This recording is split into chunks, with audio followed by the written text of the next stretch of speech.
Let us discuss this very simple and interesting example. See what we have here, we have a sequence xk. Okay, xk is a sequence in Rn. Getting, so obviously it will have n number of components. So we have a sequence in Rn and it converges to point P. Obviously point P is also in Rn, so it will have n number of components. So we have to prove that sequence xk converges to P if and only if each component function is convergent. Each component function xki is convergent and converges to respective components of P. Okay, so this thing we have to prove. If and only if part is there, so we have to prove in both ways. So here I am assuming first sequence xk converges to P, and I am going to prove that each component function of xk is also convergent. Using epsilon definition, obviously we are going to prove. So for that purpose I am taking one epsilon first. Let us use the given information. So if I use this information, what can I write by definition? Therefore there exists n belongs to set of natural number such that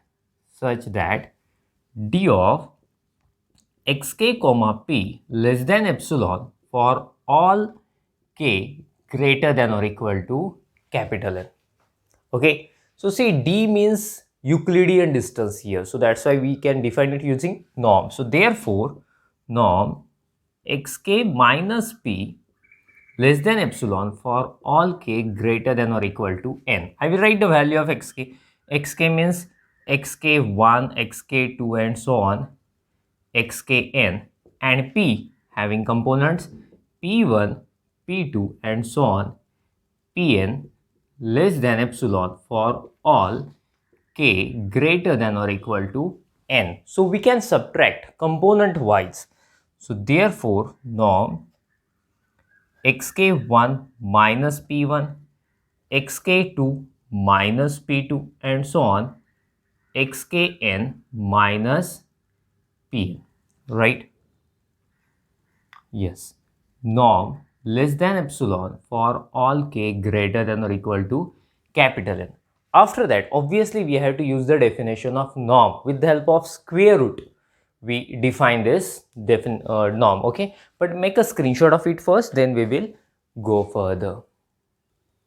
So you are familiar with definition of norm. So simply I use and I got this one, square of first component plus square of second component plus and so on square of last component, which is less than epsilon. To remove square root, I will take square of both sides. So therefore, by taking square of both sides, xk1 minus p1 square plus xk2 minus p2 square plus and so on, xkn minus pn square less than epsilon square plus for all k greater than or equal to capital N. Let me remove this one, it is not required now. See, we are adding all these non-negative terms and their sum is less than epsilon square. That means 100% each of them is less than epsilon square. So therefore what can we say? xk1 minus p1 square less than epsilon square, xk2 minus p2 square less than epsilon square and so on, xkn minus pn square less than epsilon square for all k greater than or equal to capital N. After that, I will take square root of both sides of each inequality. See, obviously I am considering a positive square root, so that's why mod will be generated there. So therefore what will we get? Therefore mod xk1 minus p1 mod is there, less than epsilon. By taking square root here, we will have mod xk2 minus p2 less than epsilon and so on, last xkn minus pn less than epsilon, obviously for all k greater than or equal to n, and this is true for all inequalities. So this is definition of convergent sequence in R, since we have a mod here. So therefore what we can conclude? Therefore xk1 this converges to p1, xk2 converges to p2, and the last one and so on, xkn converges to pn in Rd, where d is a usual distance. So that means in this way we proved every component sequence is convergent and converges to the respective components of P. Okay, so half part is done here. Make a screenshot of it. After that we will go for its converse part. Converse, we assume each component function is convergent and converges to the respective components of P, and we have to prove that the main sequence xk converges to P in Rn. Okay, so I have written the given information. Okay, that assumption which we have done. See, using epsilon definition we are going to do. So for that purpose I have taken one epsilon also. So let us use this information. By convergent definition of convergent sequence, there exists n belongs to set of natural number such that mod xki minus pi less than epsilon for all k greater than or equal to n. Getting a small adjustment I'm going to do, that is, instead of epsilon I will take epsilon by root n. See, one more thing I need to tell you that. Okay, so this is for each I we are doing. We are not only doing for one sequence, we are doing it for n number of n number of sequences. Getting, so for that purpose here also I should write ni. Getting, for ni. That means if we are talking about a first component, then we will have n1. If you are talking about second component, we will have n2. If we are talking about last component, that means nth component, we will have nn.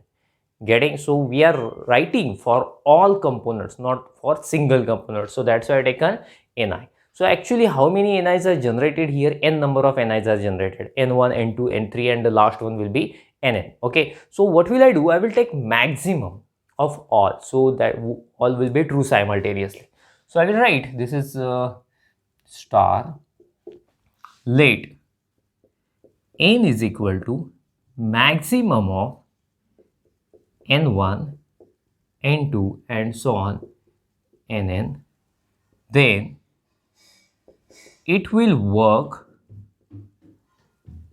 for all I running from 1 to n. Okay, so this n, so we can use all inequalities for this capital N. Okay, so what is our target? Target is to prove that the main sequence xk converges to P. So let us focus on that now. So for that purpose, I am going to consider d of xk P. So our target is to prove that this is less than epsilon. Then we can declare yes, sequence xk converges to P. This is a Euclidean norm distance. So that's why norm xk minus P. So you are familiar with sequence xk.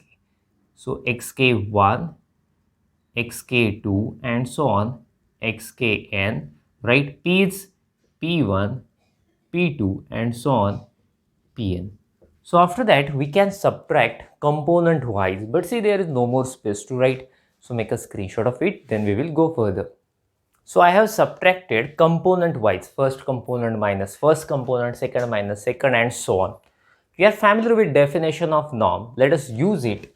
So yeah, this is square root of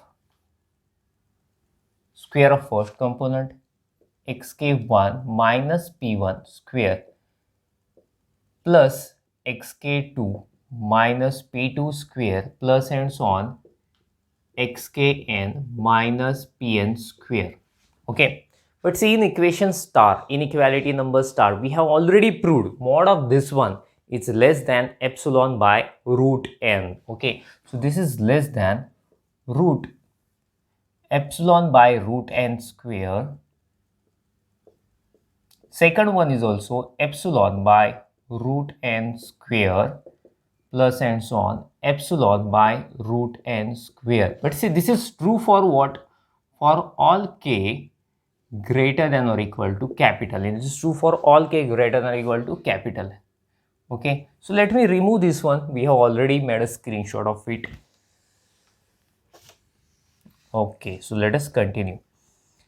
See what will happen if we simplify it. So if you take square, so epsilon square by n plus epsilon square by n plus and so on epsilon square by n. So we are adding n number of terms which are identical. So therefore this is equal to root n epsilon square by n, and n will get cancelled. So root epsilon square, square root cancel, and we will have epsilon. So therefore, we had started with d of xn comma p, and we proved that it is less than epsilon for all k greater than or equal to n. So therefore, we can say sequence sequence xk, we started with xk converges to p. So therefore, sequence xk converges to p in R and D, where D is Euclidean distance, where D is Euclidean distance. Okay, so in this way we completed this example. We proved in both ways. Make a screenshot of it. After that we will stop. Thank you. Bye bye.